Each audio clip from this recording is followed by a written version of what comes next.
You've probably felt it happen before without realizing what it was. Someone tells you not to do something, and suddenly, that's the only thing you want to do. Don't press that button. Don't look over there. Don't text them back. And now it's all you can think about. Not because you lack discipline. Not because you're immature. But because something deeper is happening. Something wired into how your brain protects your freedom. And once you understand it, you'll start noticing it everywhere. In marketing. In relationships. Even in the way people try to influence you. At the core of reverse psychology is a concept called psychological reactance. It's your brain's natural resistance to feeling controlled. The moment you sense your freedom to choose is being limited, even slightly, your mind pushes back. Even if the thing you're resisting is actually good for you. Think about it. A child ignores a toy all day, until another kid grabs it. Suddenly, it becomes the most important thing in the room. An adult isn't interested in a product, until it's labeled limited edition.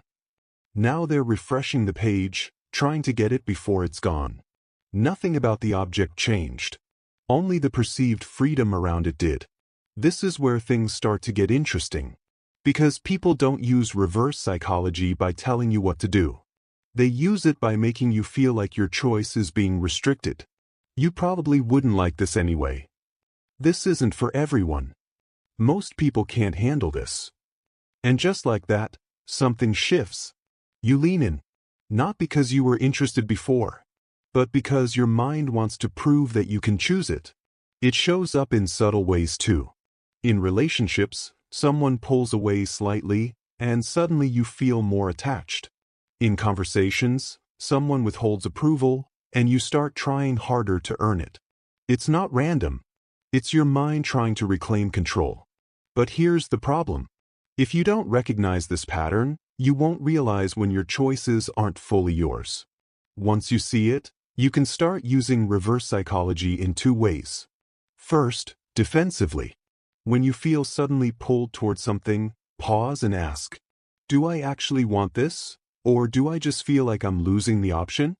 That one question interrupts the reaction and gives you back control. Awareness breaks the pattern. Second, strategically.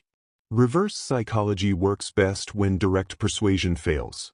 Because people don't like being told what to do. They like feeling like they chose it themselves. Instead of pushing, you create space. Instead of insisting, you step back. For example, a manager who constantly pushes an idea gets resistance. But the moment that same manager says, honestly, this might not be the right fit for this team, and steps back, the team starts arguing for it themselves. In relationships, the moment you stop chasing validation and redirect your focus inward, people often move toward you. Not because you manipulated them, but because you stopped pulling and gave them room to choose. Why does this work? Because you're not removing freedom, you're restoring it. And that's what makes reverse psychology so effective. It doesn't force decisions. It changes the environment so the decision feels self-made. But there's an important line here. Used poorly, it backfires. If it feels obvious, it creates distrust. If it feels manipulative, it breaks connection. The key isn't control. It's subtlety. Here's the part almost no one talks about. Reverse psychology isn't just something others use on you. And it's not just something you use on others. It's something your own mind uses on you. Every time you think, I shouldn't think about this. I need to stop doing this. I'm not allowed to want this. You're applying pressure. And your brain reacts the same way. It pushes back. It amplifies the thought. It makes it harder to ignore. That's why willpower alone often fails. Because the harder you try to restrict something, the stronger the resistance becomes. So the real power of reverse psychology isn't just influencing others. It's understanding how control, real or perceived, shapes desire. And once you see that, you stop fighting your mind. You start working with it.